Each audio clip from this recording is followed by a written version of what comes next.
ఈనాటి ధ్యానం కొరకు ఇర్మియా గ్రంథం 1వ అధ్యాయం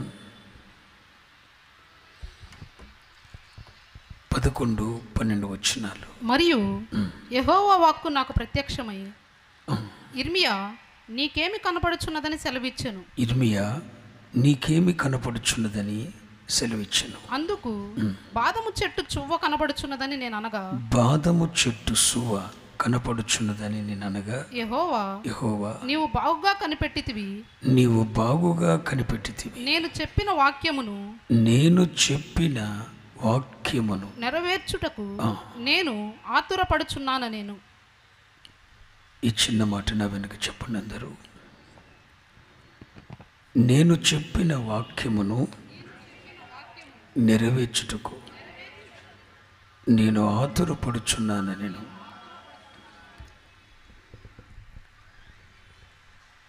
ఈ రాత్రి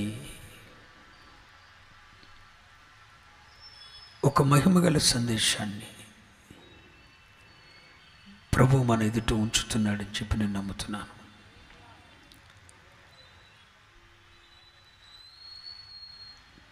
దైవజనుడు విలపించు ప్రవక్త అయిన ఇర్మియాను ప్రభు అడిగిన ప్రశ్న, ఇర్మియా నీకేమి కనపడుచున్నది? ఇర్మియా అన్నాడు, ప్రభువా నాకు బాదము చెట్టు సువ్వ కనపడుచున్నది అన్నాడు. అప్పుడు మరలా ప్రభు అంటాడు, నేను చెప్పిన లేఖనము నెరవేర్చుటకు నేను ఆతురపడుచున్నాను. స్తోత్రం. నేను చెప్పిన లేఖనము, నేను చెప్పిన వాక్యమును నెరవేర్చుటకు నేను ఆతురపడుచున్నాను.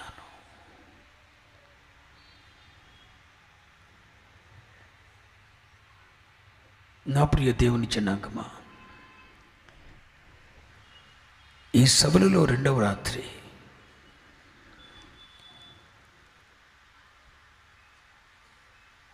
ఈ లేఖనములను మీ ఎదుట ఉంచాలని నేను ఆశపడుతున్నాను. ఇర్మియా నీకేమి కనపడుచున్నది?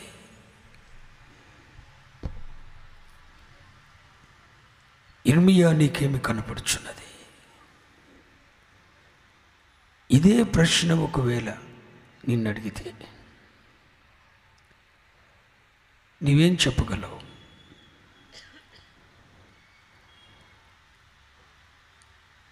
ఇదే ప్రశ్న ప్రభువు నిన్ను అడిగితే, ఒకవేళ ప్రభువు నిన్ను అడిగితే నువ్వేం చెప్పగలవు? ఇర్మియా నీకేం కనపడుతుంది? నాకేం కనపడతలేదయ్యా అని చెప్తావా? ఎవని మనోనేత్రములైతే వెలిగించబడతాయో వారు అదృశ్యమైన వాటిని చూడగలుగుతారు. దేవుని సంకల్పానుసారమైనవి ఏమిటో చూడగలుగుతారు. ఈ ప్రస్తుత పరిస్థితులను నీ ముందుంచి, ప్రస్తుతం ప్రపంచంలో జరుగుతున్న పరిస్థితులన్నిటినీ నీ ముందుంచి, ప్రపంచంలో, దేశంలో, రాష్ట్రంలో, ప్రజల మధ్య, జనుల మధ్య, జనాంగముల మధ్య, సంఘముల మధ్య, ఆధ్యాత్మిక జీవితాలలో విశ్వాసుల స్థితిగతులు చూస్తున్నప్పుడు ఒక ఆత్మీయునిగా నీకేం కనపడుతున్నది? ఒక ఆత్మీయునిగా నీకేమి కనపడుచున్నది? ప్రభువు మేఘారూఢుడై వచ్చే సమయం ఆసన్నమవుతున్నట్టుగా నీకు కనిపించటం లేదా? చీమలు కాలమెరిగి ఆహారాన్ని సమకూర్చుకుంటాయి. రాబోతున్నది విపత్కరమైన కాలమని ఎరిగి వర్షాకాలం ఆరంభము కాకమునిపే వేసవిలోనే తమ కొరకు ఆహారాన్ని సిద్ధపరుచుకుంటాయి. కాలము నెరిగిన పక్షులు కాలానుసారంగా అవి పనిచేస్తుంటాయి. కానీ ప్రస్తుత కాలాన్ని చూసినప్పుడు నీకేమనిపిస్తుంది? జరుగుతున్న వాటిలో నీకేమైనా కనపడుతుందా? నీకేమి కానట్టుగానే ఉంటే గుడ్డివాడు. యుగ సంబంధమైన దేవత మనోనేత్రములకు గుడ్డితనం కలుగజేసింది. ఈ రాత్రి మన కనులు తెరవబడితే కానీ, మన మనోనేత్రములు వెలిగించబడితే కానీ ఒక ప్రత్యక్షతలో కలిగిన మనసు మనకు కలుగుతుంది. ఆ ప్రత్యక్షత ఉన్నప్పుడు మాత్రమే మనం చూడగలుగుతాం. ఇది ఒక మహిమగల పరిచర్య కదండి. వాక్య ప్రత్యక్షతను బట్టి నడిపించబడుతున్న ఆత్మ సంబంధమైన పరిచర్య కదండి. మరి నీకేం కనబడుతుంది? ఈ లోకానికి ఇంకా భవిష్యత్తు ఉన్నట్టు నీకు కనబడుతుందా? ప్రభువు వచ్చే గడియ ఆసన్నమైందని చెప్పి దివిటీలలో మాత్రమే కాకుండా సిద్ధులలో కూడా నూనె సమకూర్చుకోవలసిన కాలం ఆసన్నమైనదని, ఇది నిద్రించు సమయము కాదని, మేలుకొనవలసిన గడి అని ప్రతి క్షణము జాగరూకతతో, మెలకువతో, సంసిద్ధతతో ప్రభు రాకడ కొరకు ఎదురు చూడవలసిన కాలం వచ్చినది అన్నట్టుగా నీకు అగుపట్టలేదా? ఇర్మియాని అడిగాడు, ఇర్మియా నీకేం కనబడుతుంది? ఇర్మియా చెప్పాడు, అయ్యా బాదము చెట్టు సువ్వ కనబడుచున్నది అన్నాడు. మరలా ప్రభు అంటున్నాడు, నేను చెప్పిన వాక్యము నెరవేర్చుటకు నేను ఆతురపడుచున్నాను. నాతో ప్రభు ఈ మాట చెప్పారు. ఈ పరిచర్యను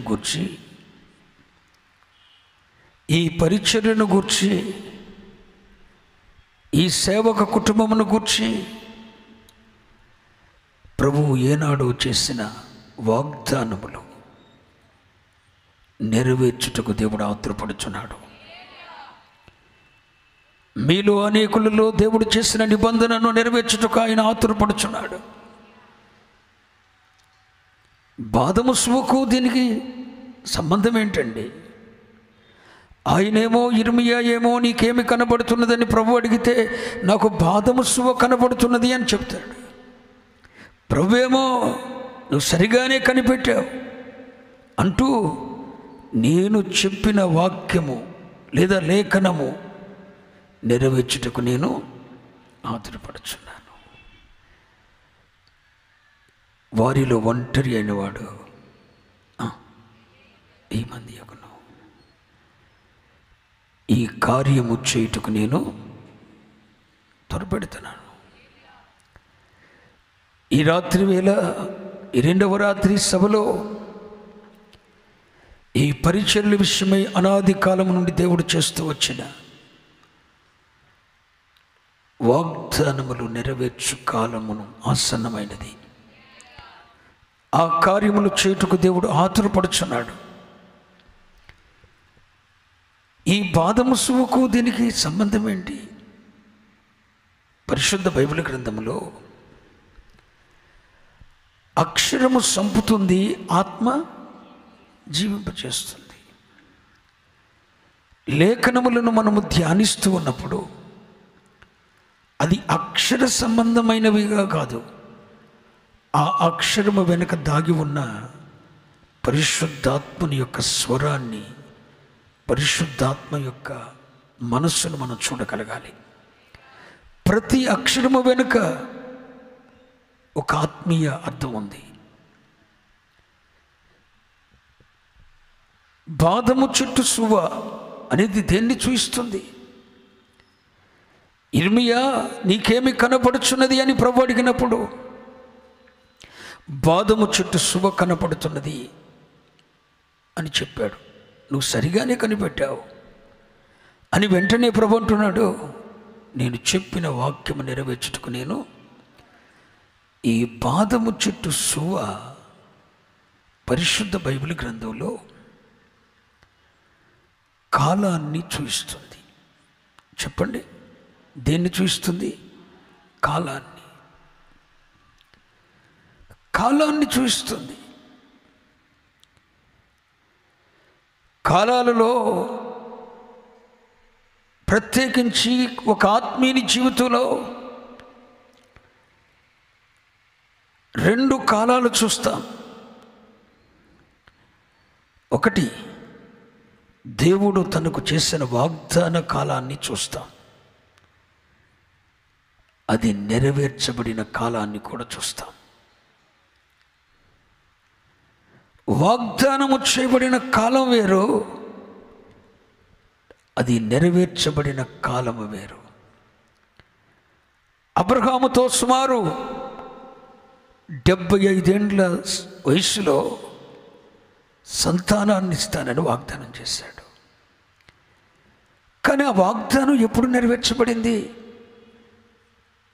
నిర్ణయ కాలంలో దేవుడు మరల వారిని అది నెరవేర్చడానికి దర్శించాడు.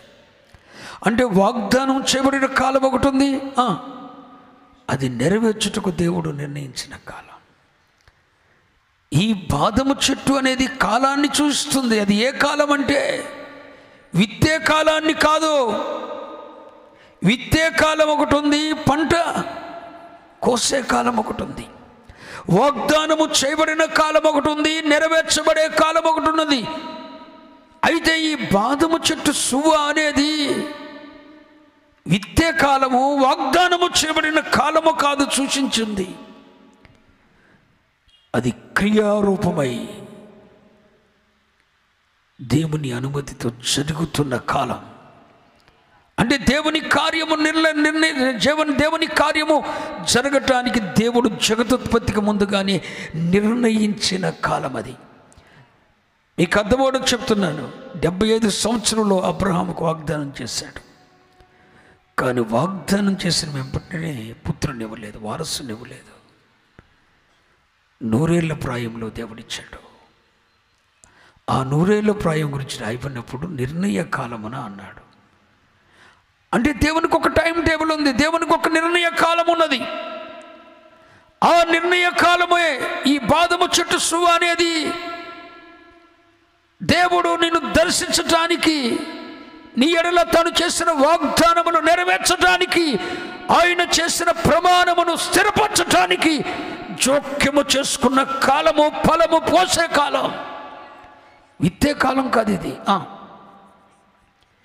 కోసే కాలం, పంటను సమకూర్చుకునే కాలమే ఇది. నా ప్రియ దేవుని జనాంగమా, ఈ పరిచర్యల గురించి కూడా కొర్నేలియా అయ్యతోనో అమ్మతోనో అంతకుముందున్న జనరేషన్తోనో దేవుడు వాగ్దానాలు చేస్తుండొచ్చు. వాగ్దానాలు చేసిన కాలము కాదు బాదము చెట్టు అనేది, ఆ వాగ్దానము నెరవేర్చబడే కాలాన్ని చూస్తుంది. నేను చెప్పినది ఎప్పుడో చెప్పాడు, అది చెప్పినది నెరవేర్చడానికి దేవుడు పనిచేస్తున్న కాలం ఇది. ఈ పరిచర్యలను గురించి ఏనాడో సంవత్సరాల క్రితమే దేవుడు చేసిన వాగ్దానాలు నెరవేర్చు కాలము ఆసన్నమైనది. అది నెరవేర్చడానికి దేవుడు పనిచేస్తున్నాడు. ఈ వాగ్దానాన్ని కూడా తీసుకోవచ్చు. యేసుక్రీస్తునందు ఎన్ని వాగ్దానములైనను అవన్నీ యేసుక్రీస్తునందు మన జీవితంలో మనకు అవునన్నట్టుగానే ఉన్నవి. స్తోత్రం చెప్పండారా. కాబట్టి బాదము చెట్టు సువ అనేది దేవుడు తన కార్యాన్ని చేయటానికి ఆతురపడుతున్న సమయాన్ని చూపిస్తున్నది. అంటే ఒక పంట కోసే కాలం, వాగ్దాన ఫలం అనుభవించే కాలం, ఇస్తాను అన్న వారసుడు కవిగిట్లో ఉండే కాలం, ప్రైజ్ ది లార్డ్, ఫలము అనుభవించే కాలం చూపిస్తున్నది. పరిశుద్ధ గ్రంథంలో అసలు బాదము చెట్టు అనేది కాలాన్ని చూస్తుంది. ఎందుకన్నా చెప్తున్నానంటే, ఈ బాదము చెట్టుకున్న ఒక శ్రేష్టమైన లక్షణం ఏంటో చెప్పన. వసంతకాలం వస్తుంది కదా, వసంతకాలం వచ్చినప్పుడు ఏం జరుగుతుంది? అన్ని చెట్లు కూడా తమ పాత ఆకులను రాల్చి నూతన అంకురాలతో చిగురుస్తాయి. దాన్ని మనం ఏమంటాం? వసంతకాలం అంటాం. భూమి మీద ఎన్నో లక్షల వృక్ష జాతులు ఉన్నప్పటికీ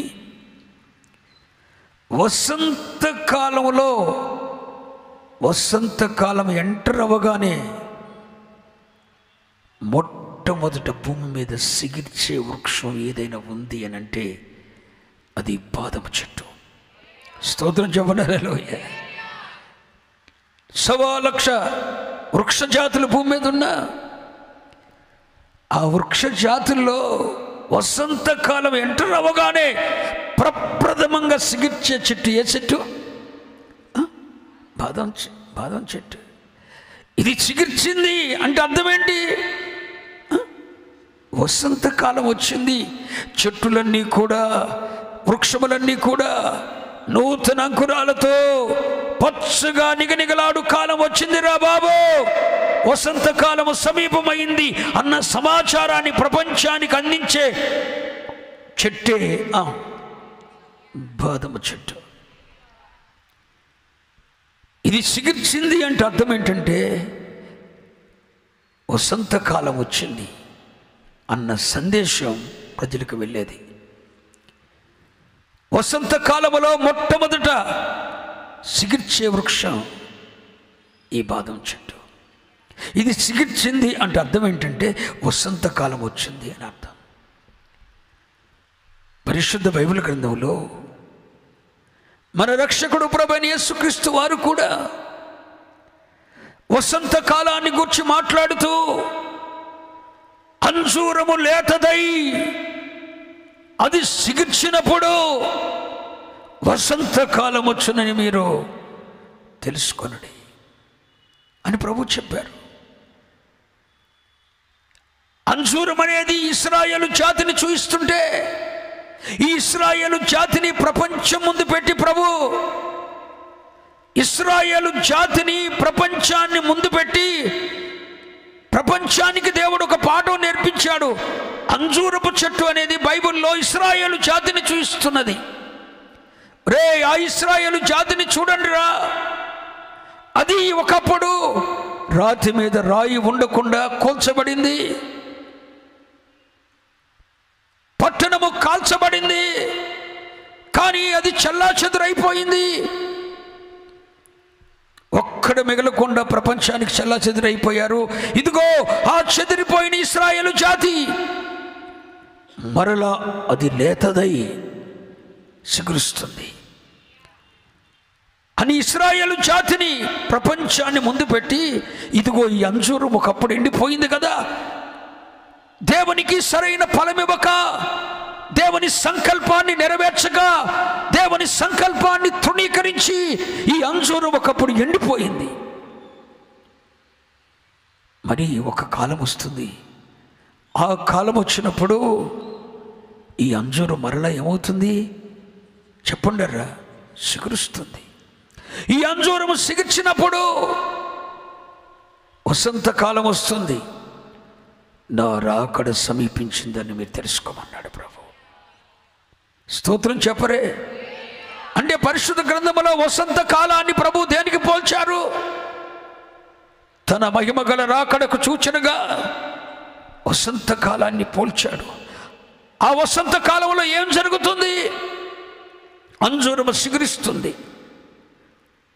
క్రీస్తు శకం 70వ సంవత్సరంలో టైటస్ చక్రవర్తి చేత నమూల నాశనమైపోయిన ఇశ్రాయేలు జాతి మరలా 1947 సంవత్సరం తర్వాత, అంటే సుమారు 1800 సంవత్సరాలు పైగా ప్రపంచ చరిత్రలో లేకుండా పోయిన ఇశ్రాయేల్ మరలా 1947 సంవత్సరం తర్వాత అది ఒక రాజ్యముగా సమకూర్చబడి ఇప్పుడు అది లేతదై శిఖరించి ప్రపంచానికి సౌందర్యంగా కనపడుతుంది. ఇదే ఇప్పుడు మనం అర్థం చేసుకోవాల్సిన కాలం ఏంటి? ఇది ఆ అంజూరం ఇశ్రాయేలు జాతి సమకూర్చబడింది. ఆ ఇశ్రాయేలు జాతి శిఖరిస్తుంది. ప్రపంచమంతా దాని సౌందర్యం చూసే అంతగా, దాని ఘనత చూసే అంతగా, దాని వైభవం చూసే అంతగా శిఖరిస్తుంది. అంటే ప్రభువు చెప్పినట్లుగా ఇది ఏ కాలం? మాట్లాడండి. వసంతకాలం. అంటే ప్రభు రాకడకు మనల్ని మేలుకొల్పుతున్న కాలం. ఇవన్నీ జరుగునారంభించినప్పుడు నా రాకడ ద్వారమునొద్దనే ఉందని మీరు తెలుసుకోనండి. మరి ఇశ్రాయేలు జాతిని దేవుడు ఒక గడియారంగా మన ముందుంచి ఆ ఇశ్రాయేలు జాతి సిగురిస్తుందని, ఒకప్పుడు శపించబడి ఎండిపోయిన అంజూరం మళ్ళా అది సిగురుస్తుందని, అది సిగిర్చినప్పుడు వసంతకాలం వస్తుందని, ఇవన్నీ జరుగునారంభించినప్పుడు నా రాకడ ద్వారమునొద్దే ఉందని తెలుసుకోమని ప్రభు చెప్పారుగా. అంటే ప్రభు ఈ ఉపమానం ఇదంతా చెప్పింది ఎందుకంటే ఆయన రాకడ కాలాన్ని దేవుడు దేనికి పోల్చాడు? మాట్లాడండిరా. వసంతకాలానికి పోల్చాడు. ఇప్పుడు ఈ వసంతకాలంలో భూమి మీద 1,00,000 వృక్ష జాతులున్నా ఆ వృక్ష జాతులన్నిటిలో కూడా ప్రప్రథమంగా చికిత్సగలిగిన కృప దేవుడు దేనికి ఇచ్చాడు? బాదానికి ఇచ్చాడు. ప్రప్రథమంగా చికిత్సగలిగిన కృప బాదానికి ఇచ్చాడు దేవుడు. ఈ రాత్రి నేను చెప్తున్న మాట ఏంటంటే, ఈ బాదము సిగరించింది అంటే అర్థం ఏంటి? వసంతకాలం వచ్చిందని కాలాన్ని చూపిస్తుంది. బాదము చెట్టు కాలమును సూచిస్తుంది. కాలమును చూయిస్తుందండి. అది సిగిర్చింది అంటే వసంతకాలం వచ్చిందని. దాని తర్వాతనే ఏ వృక్షమైన సిగురుస్తుంది. ఈ రాత్రికాల సమయంలో ఈ బాదము చువ్వ, ఈ బాదము చెట్టు చువ్వ దేన్ని చూస్తుందో తెలుసా? ఒక కాలాన్ని చూస్తుందరా. ఆ కాలం ఏంటో తెలుసా? గుంటూరులో ఈ పరిచర్యను గురించి దేవుడు వాగ్దానం చేసిన ఈ దైవ సేవక కుటుంబమును గూర్చి, ఈ పరిచర్యలో అహరోను హూరుల వలె సహకారులుగా ఉన్న మీ విషయమై దేవుడు చేసిన వాగ్దానముల నెరవేర్పు కాలం ఆసన్నమైనది అన్న కాలాన్ని చూయిస్తుంది. దేవుడు మీ కొరకు నిర్ణయించిన కాలం ఇది. మీరు ఫలము కోసే కాలం ఇది. పంటను సమకూర్చి అది కళ్ళములోకి చేర్చి దేవుని ధనాగారానికి చేర్చవలసిన కాలం ఇది. ఈ రాత్రి ఒక దైవ సేవకునిగా దేవుడిచ్చిన ప్రత్యక్షతను బట్టి మాట్లాడుతున్నాను. ఇది మీ అంతరంగములకు చొరబడితే మేలని మీకు తలుస్తున్నాను. కృప కలుగునుగాక, కృప కలుగునుగాక. మరి రాత్రి కాల సమయంలో అదుగో బాదము చెట్టు శుభ, అదుగో బాదము చెట్టు శుభ. ఈ పరిచర్ల గురించి నేనేం మాట్లాడాలి, ఈ సభలో నేనేం బోధించాలని ప్రభుని అడిగినప్పుడు ఇదే సందేశాన్ని ప్రభు నాకు ఇచ్చాడు. నిర్ణయ కాలం వచ్చిందని ప్రకటిస్తున్నా. దేవుడు మీకు చేసిన వాగ్దానములు పంట కోసి అనుభవించే కాలం వచ్చిందని ప్రకటిస్తున్నా. ఇది పంట కోసే కాలం అని ప్రకటిస్తున్నా. వాగ్దానముల నెరవేర్పు కాలం అని ప్రకటిస్తున్నాను. ఇది కాలాన్ని చూస్తుందండి. దీని నుండి మరొక పాఠం కూడా నేర్చుకోవాల్సిన వారమై ఉన్నాం. ఆ పాఠం ఏంటో తెలుసా? ఇది సిగిర్చింది అంటే అర్థం ఏంటి? వసంతకాలం వచ్చి. నా ప్రియ దేవుని జనాంగమా,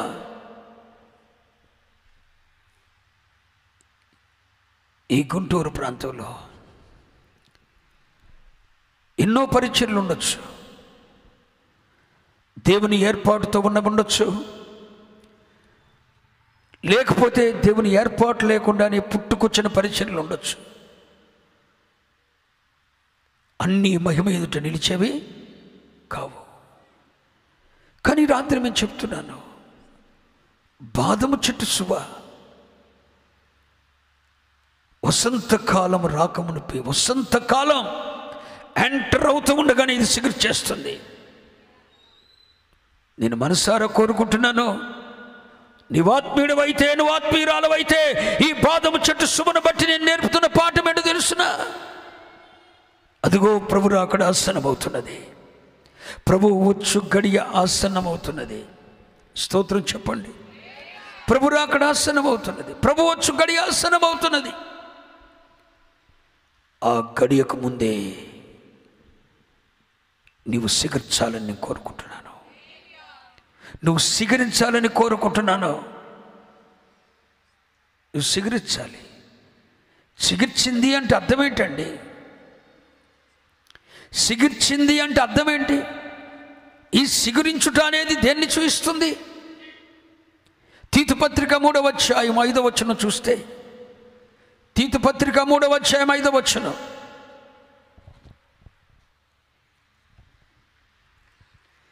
కొంచెం లైట్గా ఇది పెడతారు. మనము నీతిని అనుసరించి చేసిన క్రియల మూలంగా కాక తన కనికరము చొప్పునని పునర్జన్మ సంబంధమైన స్నానము ద్వారాను పరిశుద్ధాత్మ మనకు నూతన స్వభావమును కలుగజేయట ద్వారాను, నూతన స్వభావము కలుగజేయట ద్వారాను మనలను రక్షించెను. దేవునికి స్తోత్రం చెప్పండి. చెప్పండి హల్లెలూయా. ఈ సిగురించుట అనే దేన్ని చూస్తుందంటే, పరిశుద్ధాత్మ అనే మంచు తాకిడితో, వసంతకాలములో ఆరంభమయ్యే మంచు తాకిడితో పాత ఆకులను రాలుస్తుంది చెట్టు, నూతన సిగురులను పుట్టిస్తుంది. అలాగే వసంతకాలములో ఆ మంచు తాకిడి చేత పాత ఆకులను రాల్చి నూతన సిగురులను తొడుగుతుంది. అంటే దీని అర్థం ఏంటి? ఈ బాదము చెట్టు శుభ మనకు నేర్పుతున్నది ఏంటి? ప్రభు రాకడ ఆసన్నమవుతున్న వసంతకాలంలో ప్రభు రాకడ మన ద్వారమునొద్దనే ఉందని సూచనల ద్వారా, ప్రవచనాల లేఖనాల నెరవేర్పు ద్వారా జరుగుతున్న ఈ కాలంలో ఆయన రాకడకు ముందే, ఈ వసంత కాలానికి ముందే నీవు ఒక ఆత్మీయుడివైతే నీ ప్రాచీన స్వభావం చంపబడి క్రీస్తుతో కూడా సిలువ వేయబడినదై, బాప్తిస్మము ద్వారా అది మరణమునకు అప్పగించబడినదై ఒక నూతన స్వభావంతో నీలో సిగర్చాలి. అది ఎలా వస్తుంది? మన ప్రాచీన స్వభావం సిలువ వేయబడినదని మనం ఎరుగుదుము. రోమాపత్రిక 4:6-4 అంటాడు. అంటే ఎవని ప్రాచీన స్వభావం అయితే సిలువ వేయబడిందో, సిలువ వేయబడిందని నమ్ముతాడో, నేను అలాంటి వాడిని కాదుగా. ఎప్పుడైనా సరే నువ్వు రక్షింపబడి మారు మనసు పొంది నూతన జన్మ అనుభవానికి వచ్చిన ప్రతి ఒక్కరు కూడా ఏమనుకోవాలి? నా ప్రాచీన స్వభావం సిలువ వేయబడేను, వేయబడుతుంది కాదు, వేయబడేను అంటే అర్థం ఏంటి? ఏనాడు నువ్వు రక్షింపబడినావో, రక్షణార్థమైన బాప్తిసం పొందినావో, నూతన జన్మ అనుభవం పొందినావో, నువ్వు నమ్మవలసిన ఒక సత్యం ఏంటంటే, యేసు క్రీస్తు రక్తము నీ పాపములను కడిగి నేను పవిత్రపరిచిందని నీవు ఎలాగూ నమ్ముతున్నావో అలాగే నమ్మవలసిన మరొకటి కూడా ఉన్నది. అదేంటంటే, నా ప్రాచీన స్వభావము సిలువ వేయబడెను. మీకు అర్థమైందా? ఒక రక్షింపబడిన బిడ్డ యేసు క్రీస్తు రక్తము నా పాపము నుండి నన్ను పవిత్రపరిచినది అని ఎలాగూ నమ్ముతున్నాడో, అదే విధంగా నా ప్రాచీన స్వభావం కూడా యేసుతో కూడా సిలువ వేయబడింది అని నమ్మాలి. నమ్మిన తర్వాత ఏం చేయాలి? ఇక రక్షింపబడిన తర్వాత ఎప్పుడైనా ఆదాము నుండి వచ్చిన ప్రాచీన స్వభావం మనలో కనబడితే, అసూయ, ద్వేషం, కలహం, మత్సరం, కోపం ఇవన్నీ నీలో కనబడితే నీకు గుర్తు రావాలి, ఈ స్వభావం సిలువ వేయబడింది కదా, ఇంకా మన నాలో ఎలా ఉంది? ప్రతి క్షణం ఒక మెలకు ఉండాలి. ఈ అసూయ నా ప్రాచీన స్వభావం. మరి నేను రక్షింపబడిన రోజునే అది యేసుతో కూడా సిలువ వేయబడిందని నమ్ముతున్నానుగా. మరలా ఈ అసూయ ఎక్కడిది? ఈ కోపం ఎక్కడిది? ఈ కోపం అనే అసూయ ప్రాచీన స్వభావం, అసూయ అనే ఈ ప్రాచీన స్వభావం, మత్సరం అనే ఈ అసూయ ఈ ప్రాచీన స్వభావం ఇంకా నాలో ఎక్కడిది? అది ఏనాడో క్రీస్తుతో కూడా సిలువ వేయబడిందిగా. అన్ను నమ్మి దాన్ని విసర్జించగలిగితే పరిశుద్ధాత్మ ద్వారా, పరిశుద్ధాత్మ కలిగించు నూతన స్వభావాన్ని నువ్వు ధరిస్తావు. పరిశుద్ధాత్ముడు ఇస్తాడండి. ఏ స్వభావం చెప్పండి?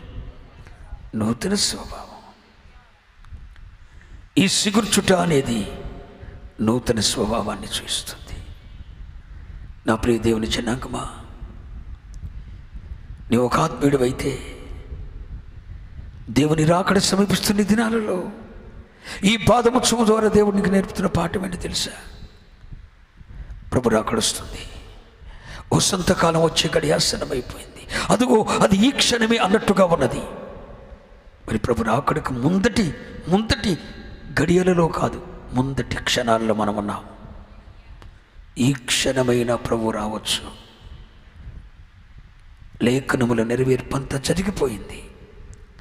ఒక ప్రళయం వచ్చి ప్రపంచానికి నాశనం కమ్మబోతుంది.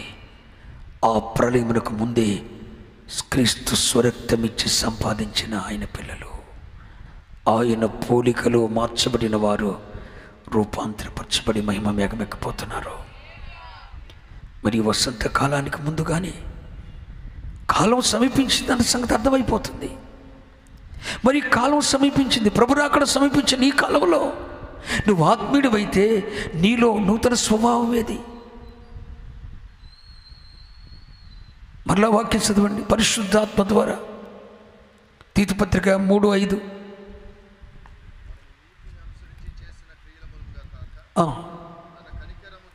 తన కనికరము చొప్పుననే పునర్జన్మ సంబంధమైన స్నానము ద్వారా, అదిగో పరిశుద్ధాత్మ మనకు, అయ్యా పరిశుద్ధాత్మ మనకు నూతన స్వభావము కలుగ చేయటం ద్వారా, హల్లెలూయా. ఈ సిగుర్చుట అనేది దేన్ని చూస్తుంది? ఒక నూతన స్వభావాన్ని. మరి నువ్వు రక్షింపబడినావు, మారు మనసు పొందినావు, మరి ఇంకా పాత స్వభావం ఎక్కడిది? ఇందాక దైవజనులు మాట్లాడుతున్నారుగా, మీలో ఇంకా కలహము, అసూయ, మత్సరం ఉండగా మీరు శిశువులే కదా. ఈ ఎక్కడిది? ఈ సిలువ వేయబడినవని నమ్మలేదా? యేసుతో కూడా సిలువ వేయబడితే మరలా ఈ ప్రాచీన స్వభావం నీకు ఎక్కడిది? నీలో నూతన స్వభావం రావాలిగా, సిగర్చాలిగా. వసంత కాలానికి ముందుగానే నువ్వు సిగర్చాలిగా, నూతన స్వభావాన్ని నువ్వు ధరించాలిగా. పరిశుద్ధాత్మ ద్వారా పరిశుద్ధాత్మ దేవుడు కలుగు చేసే ఒక నవీన స్వభావం, ఒక నూతన స్వభావం నీలోకి రావటమే సిగర్చటం. స్తోత్రం చెప్పండి. ఈ నూతన స్వభావం మరి నీలో వచ్చినదా? అదిగో చూడండి, బాదమ చెట్టు చువ్వ వసంత కాలం ఎంటర్ అవుతుండగానే, అసలు అది ఎంటర్ అవ్వక మునిపే ప్రప్రథమంగా సిగిరిచేదేది? నేను కోరుకుంటున్నా, ప్రభు రాకడకు ముందే ఈ పరిచర్యలో ఒక నూతన స్వభావంతో సిగిర్చి ఈ గుంటూరు పట్టణాన్ని అలర్ట్ చేసేదై ఉండాలని నేను దీవిస్తున్నా. ఇది ఒక మాదిరికరమైన సంఘముగా ఉండాలని కోరుకుంటున్నాను. ఇది సిగిర్చి, ఇది నూతన స్వభావంతో, ఈ పరిచర్యలు నూతన స్వభావంతో, క్రీస్తు యేసునకు కలిగిన స్వభావంతో నింపబడి ఈ సంఘాలను అది ఎలక్ట్నెస్ చేసి వసంతకాలం వచ్చిందిరా బాబా అన్న సమాచారాన్ని ప్రాంతానికి, పల్లెలకు చేరవేసేదిగా ఉండాలని కోరుకుంటున్నా. ఆ కాలం వచ్చింది. Praise the lord. స్తోత్రం చెప్పండి. హల్లెలూయా, హల్లెలూయా. అదిగో వసంతకాలం రాగానే ఈ బాదము చెట్టు అన్ని వృక్షాల కన్నా, భూమి మీద 1,00,000 వృక్షాలున్న మొట్టమొదటి సిగిర్చేది ఏంటి? బాదము చెట్టు. ఈ బాదము చెట్టు అన్న చోట దీనికి హెబ్రూలో వాడిన పదం ఏంటంటే సాకెత్ అనే పదాన్ని వాడాడు. తెలుగులో బాదము చెట్టు సువ అన్నాడు కదా. ఇర్మియా నీకేమి కనబడుతుంది అంటే ఇర్మియా ఏమన్నాడు? బాదము చెట్టు సువ కనబడుతుంది అన్నాడు. బాదము చెట్టు సువ అని తెలుగులో బాదము చెట్టు సువ అన్న పదం రాయబడింది కదా. కానీ హిబ్రూ పదం దానికి ఏం వాడాడంటే సాకెత్ అనే పదాన్ని వాడాడు. సాకెత్ అనే పదానికి 2 అర్థాలు ఉన్నాయి. ఒకటి మేలు కొలుపునది అని అర్థం. ఏంటి చెప్పండి? మేలు కొలుపునది అని అర్థం. రెండవ అర్థం ఏంటంటే వేగిరమే అనే అర్థం. సాకెత్ అనే హిబ్రూ పదానికి, బాదము చెట్టు అనే తెలుగు పదానికి హిబ్రూలో వాడిన పదం సాకెత్. ఆ పదానికి 2 అర్థాలు ఉన్నాయి. ఒకటి మేలు కొలుపునది, 2 వేగిరమే, ఆలస్యం లేదు. నిజమే. ఈ బాదము చెట్టు సువా, ఆ పదానికి తగిన అర్థమే సాకెత్ అనే పదానికి సరైన అర్థం మేలు కొలుపునది. నిజమే. అది సిగిర్చింది అంటే అర్థం ఏంటంటే వసంతకాలం వచ్చిందని చెప్పి ప్రజలను చెప్పండారా మేలు కొలుపుతుందండి. స్తోత్రం చెప్పండి. ఈ బాదము చెట్టు ఒక కాలాన్ని చూయించి, అరే బాబు కోతకాలం గడిచిపోయింది, గ్రీష్మకాలం గడిచిపోయింది, ఇదిగో వసంతకాలం వచ్చింది.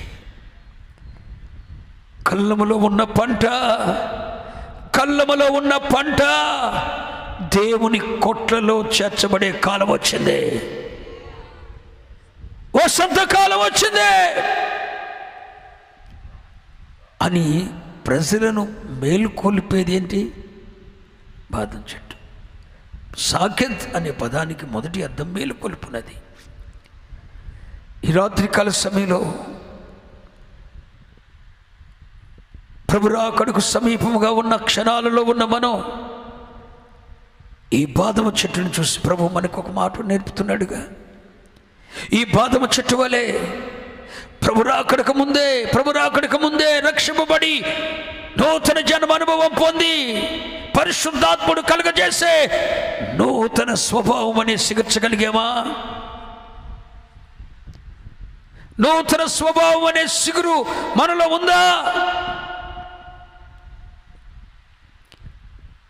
ఇశ్రాయేలు యొక్క 12 గోత్రములకు ఒక్కొక్క గోత్రానికి చొప్పున ఒక్కొక్క కర్ర తీసుకొని వచ్చి యెహోవా సన్నిధిలో మందసం ఎదుట ఉంచితే సిగిర్చిన కర్ర ఎవరిది?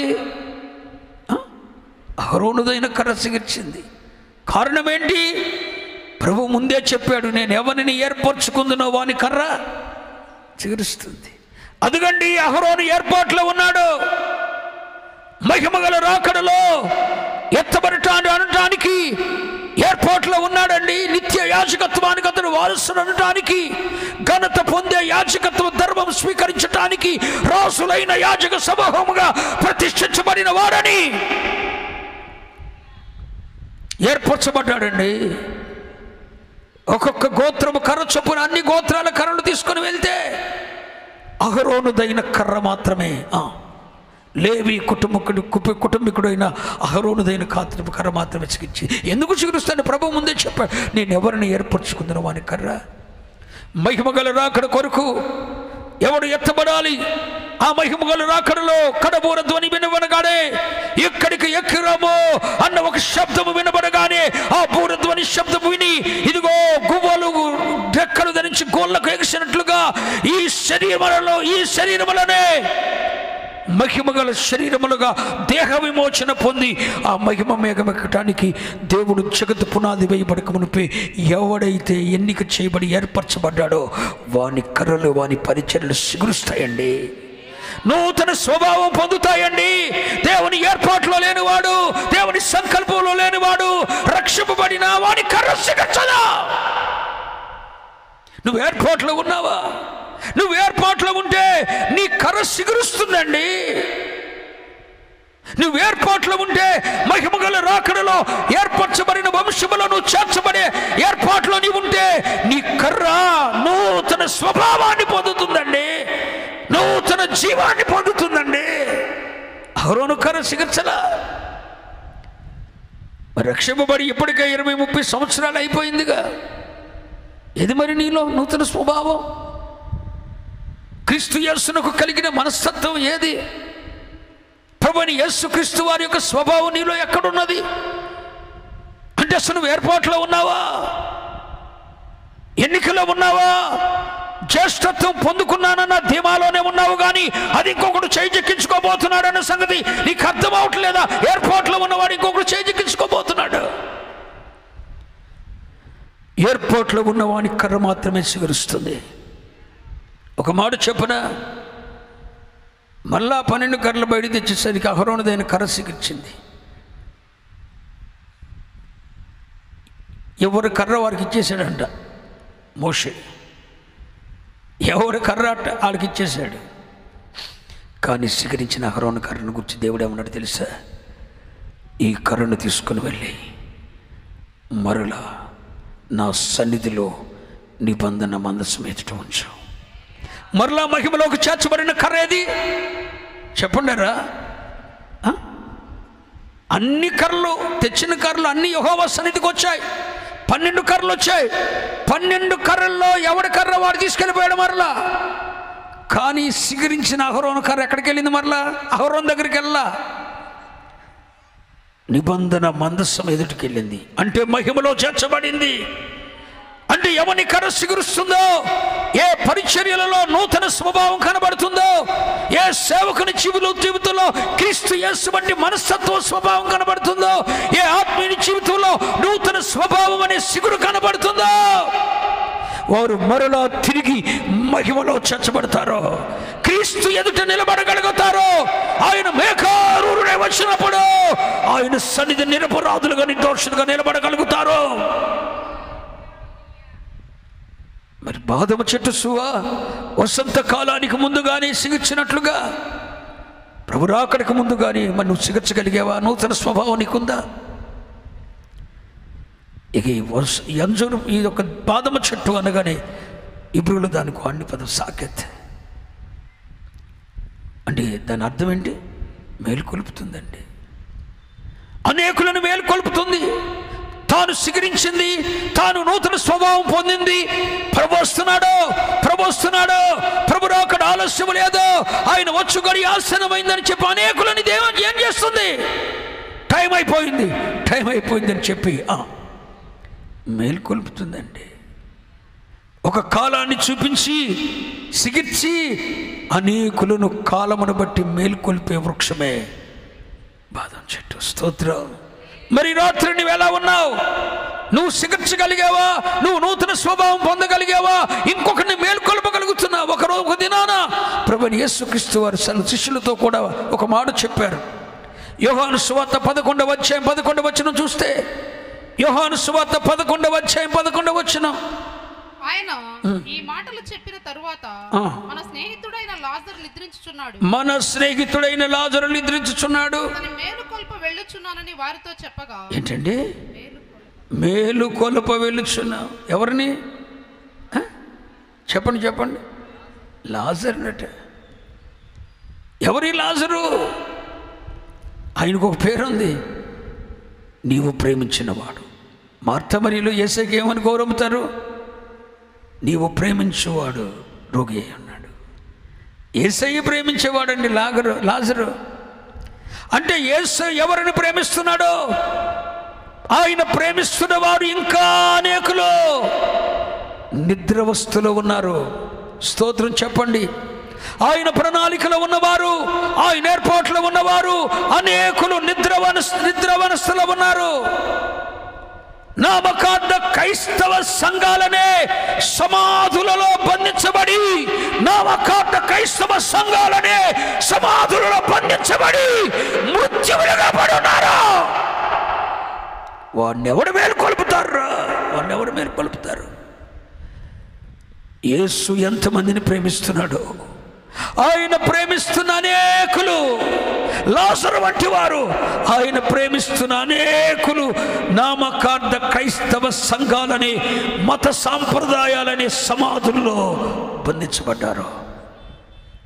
వారిని ఎవరు మేలుకొల్పుతారండి? యేసయ్య అంటాడు, మనము మేలుకొల్ప వెళదాం రండి. ఆ ఉజ్జీవము బంధకాలలో, నామకార్థ క్రైస్తవ సంఘాలనే సమాధుల్లో బందీలైపోయి నిర్జీవ స్థితిలో కట్ల చేత, ఆచార కట్ల చేత, సాంప్రదాయ కట్ల చేత, లోక పద్ధతుల చేత బంధించబడి నామకార్థ క్రైస్తవ సంఘాలనే సమాధుల్లో ఉన్న వారిని, బందీలైపోయిన వారిని, నిద్రావస్థలో ఉన్న వారిని మేలుకొల్ప పరిచర్యగా ఈ పరిచర్య ఉండాలని కోరుకుంటున్నాను. ఆ స్థాయికి దేవుడు తెస్తాడని నమ్ముతున్నాను. అనేకులను మేలుకొల్పగలిగినదిగా ఉండాలని కోరుకుంటున్నాను. ఓ ఆత్మీయుడా, నీ సాక్ష్య జీవితం మరొకరిని మేలుకొల్పాలి. ఓ ఆత్మీయుడా, నీ ప్రార్థనా జీవితం మరొకరిని మేలుకొల్పాలి. నామకార్థ క్రైస్తవ సంఘాలనే సమాధుల్లో బంధించబడిన లాజరులు ఎంతమంది ఉన్నారో వారిని ఎవరు మేలుకొల్పుతారు? వారిని మేలుకొల్పవలసిన గడియ ఆసన్నమైపోయింది. ఎందుకంటే వసంతకాలం సమీపమైపోయింది. ప్రభు రాకడ గడియ ఆసన్నమైనది.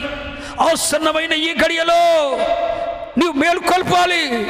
నిద్రావస్థలో ఉన్న నీ కుటుంబాన్ని, నిద్రావస్థలో ఉన్న నీ అల్లుళ్ళ కుటుంబాన్ని, నిద్రావస్థలో ఉన్న నీ కుమార్తెల కుటుంబాలను, నిద్రావస్థలో ఉన్న నీ కుమారుల కుటుంబాలను, నీ రక్త సంబంధికుల కుటుంబాలను నామకార్థ క్రైస్తవ సంఘాలని సమాధులలో భీష్మించుకొని పోయి రక్షణ, మారు మనసు, నూతన జన్మ అనుభవము, నూతన స్వభావం లేక నిర్జీవమైన స్థితిలో, దేవుని కొరకు ఏమీ చేయలేని స్థితిలో బంధించబడిన వారిని మేల్కొల్పవలసిన కాలమే ఈ కాలం. నీ సాక్ష్య జీవితమే మరొకరిని మేలుకొల్పాలి. నీ సిగురింపే, నీలో వచ్చిన నూతన స్వభావమే మరొక సంఘాన్ని, మరొక విశ్వాసిని, మరొక సేవకుని ఎలా చేయాలి? ఈ బాదం చెట్టు మేలుకొల్పుతుందండి. ఒక దినాన పౌలు అపోస్తలుడు ఎఫెసీ సంఘానికి ఉత్తరం రాస్తూ అంటాడు. ఎఫెసీ పత్రిక 5వ అధ్యాయం 14వ వచనంలో, ఎఫెసీ పత్రిక 5వ అధ్యాయం 14వ వచనంలో, నిద్రించుచున్న నీవు ఏంటంటే, ఈ సంఘం ఏం చేస్తుందట అంటండి? నిద్రపోతుందటండి. రే ప్రభు రాకడ ఆసన్నమైందిరా బాబు, దివిటీలు ఉన్నాయి. పెండ్లి కుమారుని కొరకు ఎదురు చూస్తున్నావు. నీ దగ్గర సాక్షి జీవితం అనే దివిటీలు ఉన్నాయి. ఆత్మ నింపుదల ఉంది. ఒకసారి వెలిగించబడ్డావు. ఆత్మ సంబంధమైన వరములు రుచి చూచావు. పరిశుద్ధాత్మలో పాలివాడబోయావు. రాబోవు యుగ సంబంధమైన శక్తుల ప్రభావాన్ని, లేఖనముల సారాంశాన్ని అందరినీ తెలుసుకున్నావు. ప్రభు వస్తున్న సంగతి కూడా మర్చిపోయి నిద్రపోతున్నావేంటి? నువ్వు వెలిగించబడిన వాడు కదా. ఒకసారి వెలిగించబడి ఆత్మ సంబంధమైన వరములను చూసావు. పరిశుద్ధాత్మలో పాలువాడవయ్యావు. రాబోవు యుగ సంబంధమైన శక్తుల ప్రభావాన్ని తెలుసుకున్నావు. ప్రభు రాకడకు ముందు ఏం జరుగుతుందో, రాకడ తర్వాత ఏం జరుగుతుందో అన్ని నీకు తెలుసు. లేఖనములు పరిశుద్ధాత్మను స్పష్టంగా నువ్వు ఎరిగేటట్లు చేశాడు. ఇన్ని ఎరిగిన నీవు ఎలా నిద్రపోతున్నావు? ఓ ఎఫెసు సంఘమా, నిద్రిస్తులను మేల్కో. అదే కదా ప్రకటన గ్రంథంలో మొదటిసారి 7 సంఘ నాయకులకు ఉత్తర్వు రాస్తూ, మొదటి సంఘ నాయకుడైన ఎఫెసు సంఘ నాయకునికి ఉత్తర్వు రాస్తూ ఏమన్నాడు? నీ క్రియలను నేను ఎరుగుదును, నీ కష్టమును నేను ఎరుగుదును, నీ సహనమును నేను ఎరుగుదును. నా నామము నిమిత్తము నువ్వు భారము భరించినవు, అలయలేదని నేను ఎరుగుదును. ఇన్నున్నా కూడా ఆదం వచ్చి నిద్రపోతున్నావు. స్తోత్రం. నీ దగ్గర క్రియలు లేవా? ఉన్నాయి. కష్టం లేదా? కష్టపడ్డావు. క్రియలు ఉన్నాయి, కష్టం ఉంది, సహనం ఉంది, ఓర్పు ఉంది. నా నామము నిమిత్తం భారం భరించే అనుభవం ఉంది. అలసిపోలేదు. ఇన్నున్నా కూడా నువ్వు నిద్రపోతున్నావు. ఓ నిద్రిస్తున్న క్రైస్తవ సంఘమా, నువ్వు మేల్కో, నువ్వు మేల్కో. నువ్వు మేల్కొని అనేకులను, సమార్థులలో ఉన్న లాజర్లను నీవు చెప్పండి నువ్వు మేలుకొని బందీ అయి నామకార్థ క్రైస్తవ సంఘాలలో బందీలుగా ఉన్న లాజర్లను నీవు హల్లెలూయా చెప్పొద్దు. లాజర్లను నువ్వేం చేయాలి? మేలుకొలుపు. హల్లెలూయా. నువ్వు మేలుకోమంతా అనేకులను ఈ బాదమ చెట్టు అనే మాటకు హెబ్రీ పదం సాగేది అంటే అది మేలుకొలుపుతుందండి. తన సిగురు ద్వారా, తనలో వచ్చిన నూతన స్వభావం ద్వారా, సాక్షి జీవితం ద్వారా అనేకులను మేలుకొలుపుతుందండి. ఒక దైవజనుడు ఒక పక్క ఉంటే అతని సాక్షి జీవితం ఇంకొకరిని మేలుకొల్పాలి. నీ ప్రయాణంతో ఉంటే ఆ ప్రయాణం మరొకరు మేలుకొల్పాలి, అలర్ట్నెస్ చేయాలి. ఈ సాకెత్ అనే హెబ్రీ పదానికి మరొక అర్థం ఉందని చెప్పాను. ఏంటది? వేగిరమే. హలో, ప్రభు అక్కడ ఆలస్యం అనించుకోవద్దు. ప్రభు త్వరగా రాబోతున్నాడు. ప్రభు త్వరగా రాబోతున్నాడు. ఏ ఆమెనలేదు. ప్రభు త్వరగా రాబోతున్నాడు. వేగిరమే, వేగిరమే. ఆయన వచ్చు కడి ఆసన్నమైపోయింది. ఈ భూమి ఆకాశాలకు భవిష్యత్తు లేదో. భూమి ఆకాశములు చుట్టబడిన గ్రంథం వలె తొలగిపోతున్నాయి. ప్రపంచాన్ని నడుపుతున్న ఈ పంచభూతములు ఏంటా పంచభూతములు? భూమి, ఆకాశం, నీరు, అగ్ని, గాలి. ఈ 5 కూడా తీవ్రమైన వేడిమితో లయం కాబోతున్నాయి. పంచభూతాలు ఉండవు. పంచభూతాలు లేకుండా పోయే రోజు రాబోతుంది. ప్రపంచాన్ని నడుపుతున్న పంచభూతములు ఉండని రోజు రాబోతుంది. పంచభూతములు తీవ్రమైన వేడిమితో లయము కాబోతున్నాయి. నక్షత్రములు అకాల పండ్లు రాలినట్లు భూమి మీద రాలి పడిపోతున్నాయి. భూమి 3 అంతలు కాలిపోబోతుంది. భూమి మీద ఉన్న నీరు విషంగా మార్చబడబోతుంది. ప్రజలు మరణాన్ని కోరుకునే రోజులు రాబోతున్నాయి. బ్రతకాలని ఇప్పుడు ఎంత ఎంపర్లాట ఆడుతున్నారో, సాగు కోరుకొని పరుగులెత్తి మాకు మరణం కావాలని అంగలార్చే దినాలు రాబోతున్నాయి. ఆ భయంకరమైన దినములకు ముందే మనము సిగర్చాలి. మనలో వచ్చిన నూతన స్వభావము అనేకులను ప్రభు రాకడ కొరకు మేల్కొల్పాలి. ప్రభు రాకడలో మనం ఎత్తబడాలి. ఆ నిత్య నాశనం నుండి, అదిగో ఆ ప్రళయం నుండి, మహా ఉగ్రత దినముల నుండి మనం తప్పించబడాలి. స్తోత్రం చెప్పరే, చెప్పండి హల్లెలూయా. వేగిరమే ప్రభు రాబోతున్నాడు. వేగిరమే ప్రభు రాబోతున్నాడు. ఆలస్యం లేదు. ఆలస్యం అని అనుకోవద్దు. లేఖనముల నెరవేర్పు అయిపోయింది. ప్రపంచానికి గడియారంగా పెట్టాడు ఇశ్రాయేలును. ఆ గడియారం కూడా రాకడ సమయం మీదకి వచ్చేసింది. మనము నూతన స్వభావంతో నింపబడి అనేకులను సిద్ధపరచటమే. మనము సిద్ధపడి అనేకులను సిద్ధపరచటం. మనము నూతన స్వభావం పొంది అనేకులను మేలుకొల్పవలసిన గడి అని ఈ రాత్రి మీకు ప్రకటిస్తున్నాను. స్తోత్రం చెప్పండి. హల్లెలూయా, స్తోత్రం. ఇక ఈ బాదమ చెట్టు కాలాన్ని చూస్తుందని చెప్పాను. ఈ బాదమ చెట్టు మేలుకొల్పుతుంది అన్న విషయాన్ని కూడా మనం నేర్చుకున్నాం. ఇక ఈ బాదమ చెట్టు గురించి ఒక్క మాట చెప్పి నేను వాక్యాన్ని ముగిస్తా. ఎందుకంటే దైవజనులు 10:30 కల్లా దీన్ని క్లోజ్ చేయాలి. కనుక నేను ఈ రాత్రి ఇంకొక మాట చెప్పి నేను వాక్యాన్ని ముగిస్తా. నిర్గమాకాండం 25వ అధ్యాయం 32-33 వచనాలు.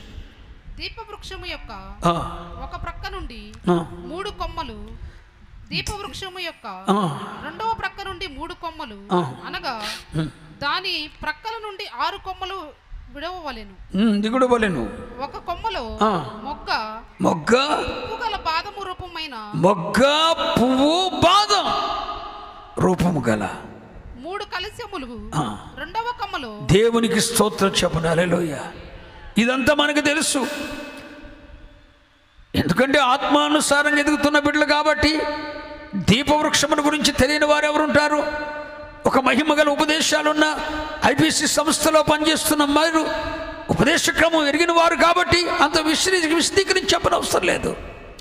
ఎవరొచ్చినా, నేనొచ్చినా, ఇంకెవరొచ్చినా కాస్తంత మేలుకొల్పటమే కానీ పునాదులేసి కట్టగలిగిన అనుభవం ఏం కాదు. ఆల్రెడీ ఆది అపొస్తలుల ఉపదేశ క్రమం మీద కట్టబడుతున్నారని నమ్ముతున్నాను. కాబట్టి ఈ దీపవృక్షం గురించి మీకు తెలుసు. అదిగో దీపవృక్షానికి, దీపవృక్షం మధ్యలో ఏకాండం ఉంటుంది. ఆ ఏకాండములో నుండి బయటకు వచ్చిన 3 కొమ్మలు ఈ ప్రక్క ఉంటాయి, 3 కొమ్మలు ఈ పక్క ఉంటాయి. మధ్యలో ఏముంది? ఏకాండం ఉంది. ఆ ఏకాండానికి ఈ ప్రక్క 3 కొమ్మలు, ఈ ప్రక్క 3 కొమ్మలు ఉన్నాయి. ఈ 6 కొమ్మలు కూడా ఏకాండములో నిగుడి ఉన్నాయి. స్తోత్రం చెప్పండి, హల్లెలూయా. ఎక్కడ? ఏకాండములో.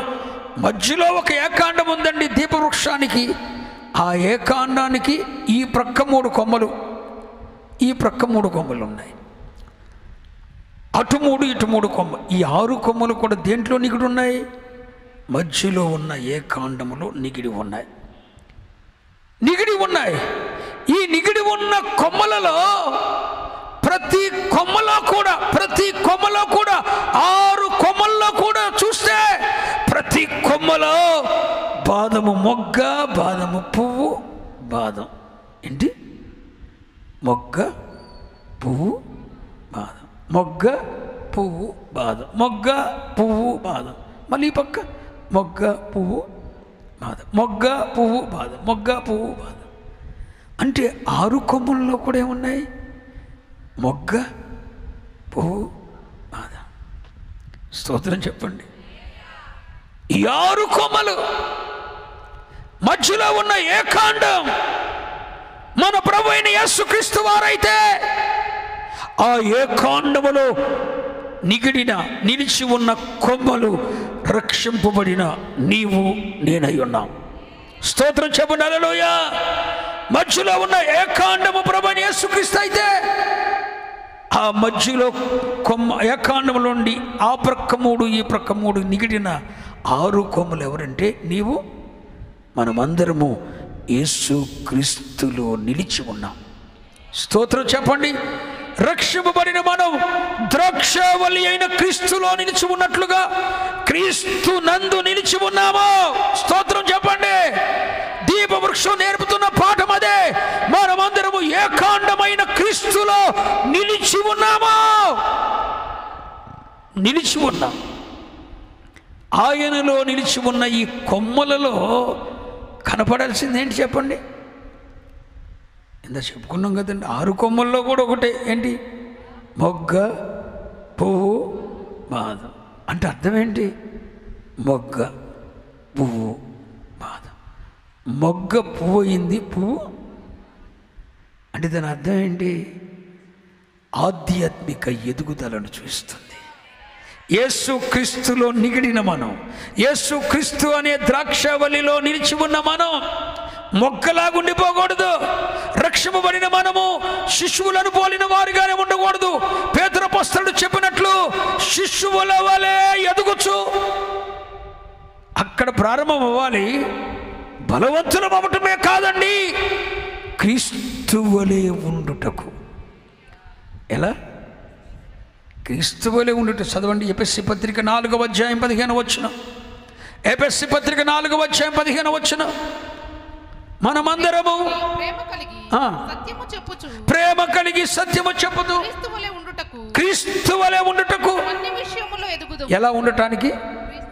క్రీస్తు వలె ఉండుటకు. అందరనండి, క్రీస్తు వలె ఉండుటకు మనం అన్ని విషయములలో ఎదుగుదుము. ఆమేన్ చెప్పండి. అన్ని విషయాల్లో మనం ఎదగాలి. ఎన్ని విషయాలు? అన్ని విషయములలో క్రీస్తు వలె ఉండుటకు. ఎలా అంటే నువ్వు ఎలా కనపడాలి ఎదిగినప్పుడు? రక్షింపబడిన మొదటి రోజుల్లో 1 పేతురు పత్రిక 2వ అధ్యాయము మొదటి పేతురు పత్రిక 2వ అధ్యాయము 2-3 వచనాలు. మొదటి పేతురు పత్రిక 2వ అధ్యాయము 2-3 వచనాలు. త్వరితగతిని. సమస్తమైన కపటమును, వేషధారణను, అసూయను, సమస్త దూషణ మాటలు మాని. మానేరమ్మా, మానలసిన మానేరా? మానలసిని మానేరా? ఇవన్నీ మానాలి. మళ్ళా చదువు తల్లి. సమస్తమైన కపటం, వేషధారణ లేని ఉన్నట్టు బ్రదర్. లోన అసలు భక్తి లేదు, ప్రార్థనాత్మ లేదు. పట్టుమని 10 నిమిషాలు ప్రార్థన చేయవు. దైవ సేవకుడు కనపడగానే వల్ల వాళ్ళు ప్రార్థన బుర్రాళ్ళకు అన్నాకన్నా ఎక్కువ ఏడిచేస్తావు నువ్వు. లేనేసిదారని ఇదంతా. సమస్తమైన వేషధారణను, అసూయను, సమస్త దూషణను మాని కొత్తగా జన్మించిన శిశువుల వలె, కొత్తగా జన్మించిన శిశువులను పోలిన వారై నిర్మలమైన వాక్యమును పాలవలన రక్షణ విషయములో ఎదుగు నిమిత్తం. స్తోత్రం చెప్పండి. హల్లెలూయా. మొగ్గ పువ్వు అవ్వాలి, పువ్వు బాదమవ్వాలి. అంటే ఏమవ్వాలి? అది ఎదగాలి. ఎంతగా ఎదగాలి? శిశువులుగా ప్రారంభమైన ఆధ్యాత్మిక జీవితం, రక్షింపబడి నూతన జన్మను పొందిన శిశువులుగా ప్రారంభమైన ఆత్మీయ జీవితం రక్షణలో ఎదుగుతూ ఎదుగుతూ ఎదుగుతూ మొగ్గలాగానే ఉండకుండా మొగ్గ పువ్వు అవ్వాలి, పువ్వు బాదం అవ్వాలి. బాదమయ్యి ఎంతెత్తెదగాలి? ఎంతెత్తెదగాలి? క్రీస్తు వలె ఉండుటకు. ఈ దీపవృక్షంలో ఏ కాండం ఒకటి ఉంది. ఈ పక్కన వచ్చిన 3 కొమ్మలు ఉన్నాయి, ఈ పక్కన వచ్చిన 3 కొమ్మలు ఉన్నాయి. మొత్తం ఎన్ని? ఏ కాండంతో కలిపితే ఎన్ని? 7 ఏ ఒకటి కూడా తక్కువ కనబడకూడదు. అన్నీ సమముగా ఉండాలి, ఈక్వల్. మధ్యలో ఏ కాండం ఎంత ఉందో ఏ కాండములోని బయటకు వచ్చిన 6 కొమ్మలు కూడా సమముగా ఉండాలి, ఎత్తు. అంటే మన ఆధ్యాత్మిక జీవితం శిశువులతో రక్షింపబడి నూతన జన్మ అనుభవం పొందిన వారితో ప్రారంభమై ఆ రక్షణలో ఎదుగుతూ ఎదుగుతూ ఎదుగుతూ ఎదుగుతూ శిశువులు యవనస్తులు అవ్వాలి, యవనస్తులు పెద్దవారు అవ్వాలి. పెద్దవారైన తర్వాత ఐగుప్తును విడిచిపెట్టాలి. ఐగుప్తును విడిచిపెట్టి బలమైన ఆహారం పొందొచ్చు. అదిగో మొగ్గ పువ్వు అవ్వాలి, పువ్వు బాధమయ్యి క్రీస్తు శరీరమునకు సమభీకరత్వంతో క్రీస్తు వలె అనండి, క్రీస్తు వలె ఉండుటకు అన్ని విషయాల్లో మనం ఎదగాలి. ఇదే కదా దీపవృక్షం నేర్పే పాఠం. మరొక మాట కూడా చెప్తాను. దీపవృక్షం అంటే ఆత్మ నింపుదలను చూపిస్తుంది కదా. ఆత్మ నింపుదల కలిగిన వాడు, పరిశుద్ధాత్మతో అభిషేకించబడిన వాడు, పరిశుద్ధాత్మ అభిషేకంతో రగల్చబడుతున్న వ్యక్తి మధ్యలో ఏ కాండం ఎంత ఉందో నువ్వు అంతెంత ఉండాలి. క్రీస్తుకు సమభీకరత్వం నీలో ఉండాలి. హల్లెలూయా. క్రీస్తు సారూప్యము మీ యందు ఏర్పడాలి. దినములు గడుస్తున్న కొలది, రోజులు గడుస్తున్న కొలది, రక్షింపబడిన తర్వాత రోజులు గడుస్తున్న కొలది, వారములు గడుస్తున్న కొలది, నెలలు గడుస్తున్న కొలది, సంవత్సరములు గడుస్తున్న కొలది నీలో ఏ రూపం రావాలి? క్రీస్తు సారూప్యం రావాలండి. అదే కదా పౌలు అపొస్తలుడు అంటాడు, క్రీస్తు సారూప్యము మీ యందు ఏర్పడే వరకు నాకు మరలా రసవేదన కలుగుతుంది. ఈ స్థాయికి నువ్వు రాగలిగితే బాధము చెబుతున్న మాట ఏంటి? అది ఎదుగుతుందండి. మొగ్గలాగా ఉండదు, మొగ్గ పువ్వు అవుతుంది. పువ్వు చెప్పండి, మొగ్గ ఆరంభ జీవితం, పువ్వు అనేది మాట్లాడండి. ఎదుగుదల. పువ్వు అనేది దేన్ని చూస్తుంది? యేసుప్రభువు చెప్పలేదా? అడవి పువ్వులను చూడండి, అవి ఎలాగూ ఎదుగుచున్నావో ఆలోచించండి. సొలొమోను సైతము వాటి వలె ఒకటి దాని వలె అలంకరింపబడలేదు. అంటే పువ్వులు దేవుడు దేనికి పోల్చాడు? అవి ఎదుగుతున్నాయట. అవి పువ్వులను దేనికి పోల్చాడు? సొలొమోను సైతము అలా అలంకరింపబడలేదు. అంటే అలంకరణ ఏంటి? పూల అలంకరణ అని చెప్పేసి పూలు పెట్టుకోవచ్చు లేనిపోయింది. ఆధ్యాత్మిక అలంకరణ అండి అది. ఏంటి ఆధ్యాత్మిక అలంకరణ? ప్రతిష్ఠిత జీవితం, వెండి బంగారములతోనైనా వెడగల వస్త్రముతోనైనా మనము అలంకరించుకొనక పరిశుద్ధులకు తగినట్లుగా సత్క్రియలతో మనం అలంకరించుకోవాలి. అంటే రక్షింపబడిన మనం ఆధ్యాత్మికతలో పరిశుద్ధ అలంకృతులు ధరించి దేవునికి ప్రీతికరమైన వారుగా మనం ఎదగాలి. అలా ఎదగటం ద్వారా ఆయనకు ప్రీతికరమైన వారుగా ఎదగాలి. పువ్వులనే దాన్ని చూస్తుంది, ఆయనకు ప్రీతికరమైన వారుగా ఎదగాలి. మన అలంకరణ ఆధ్యాత్మిక అలంకరణ, పరిశుద్ధ అలంకరణ, పరిశుద్ధ అలంకృతులు దేవునికి మన మీద ప్రీతి కలిగించి అంతగా ఎదగాలి. అది పువ్వు నేర్పుతున్న పాఠం.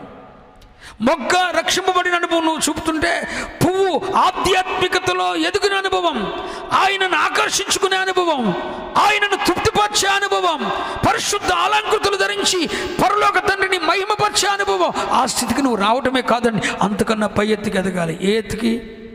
బాధం అంటే అర్థం ఏంటి? క్రీస్తుకు సమరూపం, క్రీస్తు వలె ఉండుటకు. రేపొద్దున మహిమగల రాకడలో కూడా ఎత్తబడే సంఘం ఎవరో తెలుసా? సూర్యుని ధరించి, సూర్యుని చంద్రబింబం అంతా అందము కలది. సంధ్యారాగము చూపట్టుచు చంద్రుని అంత అందము కలదై, సూర్యుని అంత స్వచ్ఛమనును కలను కలగదై, వ్యూహిత సైన్య సమభీకర రూపిణి. ఎవరికి సమభీకరం? యేసయ్యతో సమభీకరం. యేసయ్యతో సమభీకర రూపిణి మహిమగల రాకల్లో ఎత్తబడుతుందండి. ఎత్తబడే వధువు సంఘం చాలా చిన్నదండి. సమభీకర రూపిణి ఎత్తబడుతుంది. పెండ్లి కుమార్తె సంఘం ఎత్తబడుతుంది. కొంతమంది భక్తులు అన్నట్లు మిగిలిన సంఘం శ్రమల్లోనే ఉంటుంది. వాస్తవమే అది.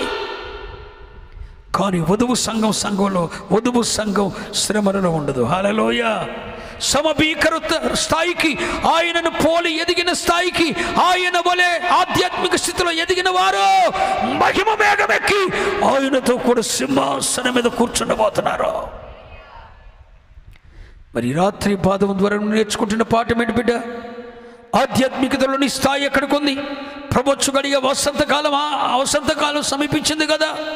వసంతకాలం సమీపించిన ఈ శుభవేళ నన్ను సిగిర్చావా? నీలో ఒక నూతన స్వభావం, నూతన జన్మకు సాదృశ్యమైన యేసుక్రీస్తు వంటి స్వభావం నీలో వచ్చిందా? రక్షింపబడినావన్న గుర్తు ఓనమాళ్ళు, నూతన జీవం పొందావా? సిగిర్చావా? సిగిర్చిన నీవు నూతన జన్మ పొంది అనేకులను మేల్కొల్పగలిగావా? నామకాద క్రైస్తవ సంఘాలనే సమాధుల్లో ఉన్న వారిని మేల్కొల్పగలిగావా?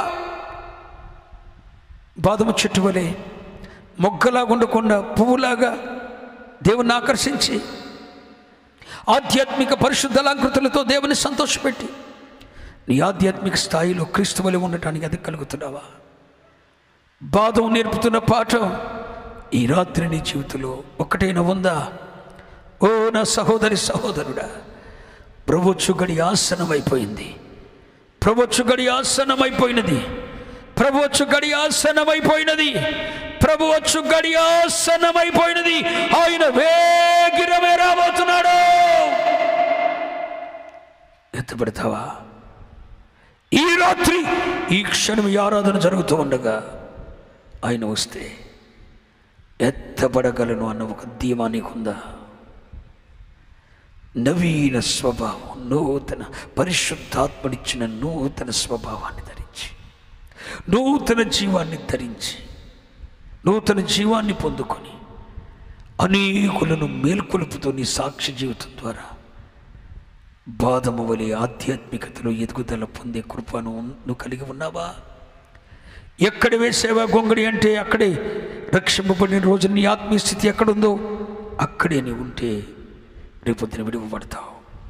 క్రీస్తు వలె ఉండటకు ఎదగటానికి ప్రయత్నిస్తున్నావా? అర్థమైంది అన్నవాళ్ళు దేవుని స్తోత్రం చెప్పండి. ప్రభు నాతో మాట్లాడిన వాళ్ళు ప్రభు స్తోత్రం చెప్పండి. ఈ పాదము చెట్టు సువ్వ అనేది కాలాన్ని చూస్తుంది. సంఘము పరిపక్వతకు వచ్చే కాలం ఇది. సంఘము ద్వారా సమాజము మేల్కొల్పబడే కాలం ఇది. ఈ మహిమగల పరిచర్ల ద్వారా ఎంతోమంది మేలుకొల్పబడాలని నేను ఆశపడుతున్నాను. ఆ కాలము ఆసన్నమైందని నేను నమ్ముతున్నాను. ఈ మహిమగల పరిచర్లకు దేవుడిచ్చిన వాక్యము, లేఖనము, వాగ్దానము నెరవేర్చబడుతూ అనేకులను మేల్కొల్పగలిగిన మహిమగల సంఘముగా, అనేకులను సిద్ధపరిచిన సంఘంగా దేవుడు ఆయుక్తపరుస్తాడు. ఆ అభిషేకము కలిగిన వారు ఆల్రెడీ ఉన్నారు. వారిని దేవుడు మహిమలో ఎత్తిపట్టబోతున్నాడు. తన వాక్య ప్రత్యక్షతను నింపి ఒక నూతన పందాలు పరిచర్యను ఆరంభించబోతున్నాడు. ప్రాంతములను దేవుడు పట్టుకోబోతున్నాడు. జనులను వెలిగించబోతున్నాడు. సమాజంలో ఉన్న లాంసర్లను మేలుకొల్పబోతున్నాడు. ఒక మహిమగల సేవ ఆరంభం కాబోతుంది.